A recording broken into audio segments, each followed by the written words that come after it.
purpose of a rowing stroke is to move the boat, ideally quickly. More specifically, the objective of a rowing stroke is to cleanly and efficiently apply as much propelling force over the longest length of the stroke as possible. Doing so, and between strokes, fluid drag must be kept to a minimum to avoid negative net force at all costs. During this process, the body must use each muscle in a perfect sequence. The output of a perfect stroke is directly proportional to how much positive acceleration takes place during it. The purpose of this video is to provide a brief summary of my findings during the full report to this project, which can be found in the description below. The biggest takeaway from this project is that the output goal of a rowing stroke isn't as simple as greater force or smoother catches. It is to maintain a positive acceleration for as great a duration as possible. This can be analyzed using an acceleration over time graph, otherwise known as an acceleration curve. In this case, we can analyze it next to a speed over time graph, a force over time graph, to better visualize when each period and pattern of acceleration occurs alongside the force and speed. Starting from the finished position, as expected, force equals 0. Then the recovery sequence begins. During this time period, the body rocks over and the arms extend forward. Afterward, the legs break and the acceleration begins to increase as the boat is pulled forward toward the rower by the rower. Velocity then peaks because in addition to the boat gliding over the water, the rower is also sacrificing their motion to increase the speed of the boat for a short moment. Then a large dip in acceleration begins. This occurs because the body slows down on the way up to the recovery, and the boat's temporary speed increase fizzles out, and the boat begins to slow down at a greater rate. This force anomaly in the force graph before the drive phase is thanks to a strong outward pressure on the oarlock, which is a technique that is used to achieve a stable catch position, which happens to be detected by the force sensor. Then the drive phase begins. An instant spike of acceleration occurs, taking the boat from slowing down to speeding up. But then a dip in acceleration happens. This is normal and occurs during a gap between the leg drive and the body swing when force takes a very small dip. This goes to show how, as the boat reaches greater acceleration, it takes way more force to keep up with the rate of increase. Then the body swings over as the oars become perpendicular with the boat, which marks the peak force and when the blades themselves are able to exert force most efficiently to move the boat. Up until this point, acceleration remained relatively low because the high force motions occurring also disrupt their boat. And this is unavoidable even for elite athletes like this one. Acceleration then reaches its peak during a late body swing, even though the force is now rapidly decreasing because this motion is extremely efficient and does not disrupt the boat's run across the water as much as the leg drive does. Right as the finish occurs, a small peak in acceleration occurs along with the decay of the force, which is the opening of the pocket to perform a clean finish. Now that it has seen what the data looks like of George Bourne rowing, let's look at how his rowing actually affects that speed visually. So here's a video of George Bourne rowing. We're going to start from the finish, where he's at right now. First thing he does is he gently puts his hands away over his knees, and once they're over his knees break. And then the boat begins to get pulled towards him. We can go back there again. The boat is slowly pulled towards him, and he squares the blades.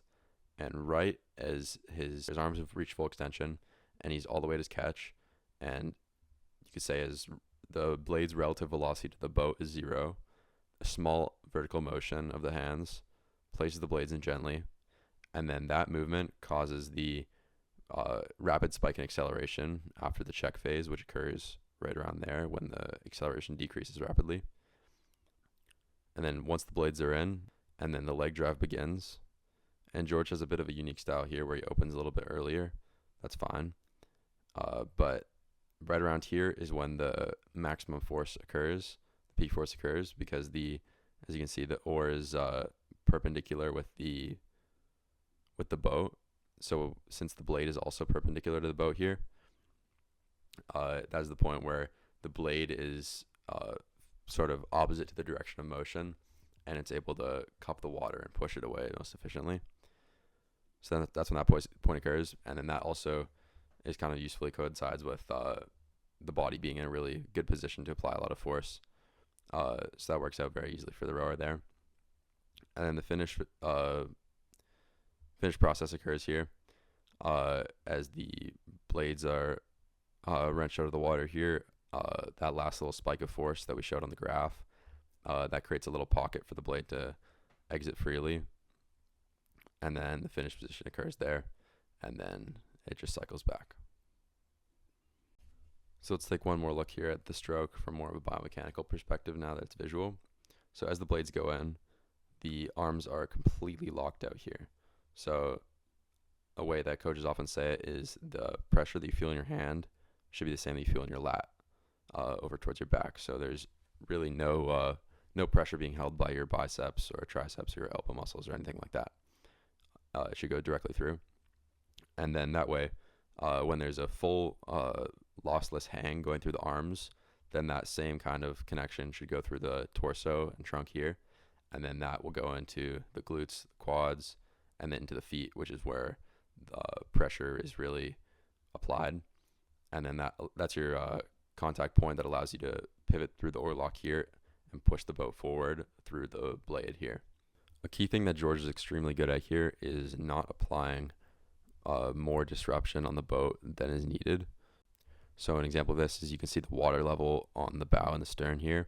It's relatively consistent throughout the entire stroke, which is really good because the more water that's submerged under as you lean into the finish means more surface area, which means more friction against the water and more fluid drag, and perhaps at times a negative net force against the direction of motion. So now that we looked at one of the greats, we can look at one of the less greats. So this is me on my first row this season at training camp.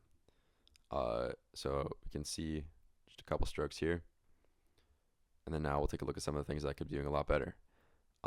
As you can see, as I go up to the catch, there's kind of just a lot of tension going on in my upper body here.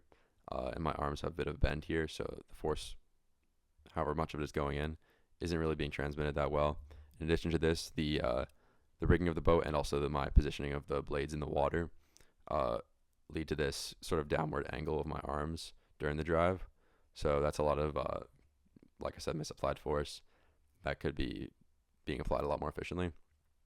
Then as I finish the stroke here, I had decent finish, although there is a little bit of washing happening here.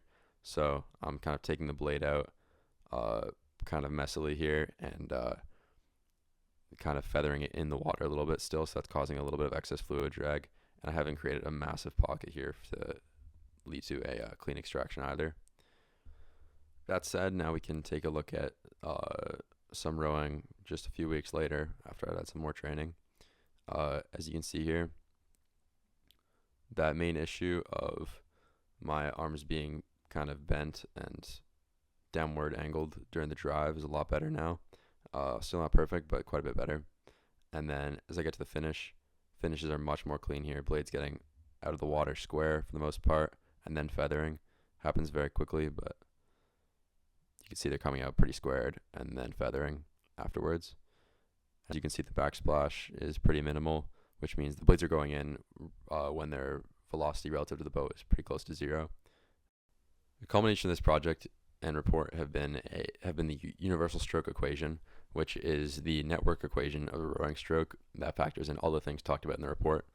So it's broken down into the work of propulsion and then the negative work of the drag, which is things like the fluid drag against the boat and the oars and the oar shafts, and then also the work lost. So that accounts for slip and wash, which are things that I go into more detail about in the report. But it's pretty much the inefficiencies in the catch and the inefficiencies in the finish. Thank you for watching this video and this brief explanation about this report. If you'd like to see more, please read the rest of this report, and it goes into much more detail about each of the things talked about here, and then also a few other things that later go into the universal stroke equation.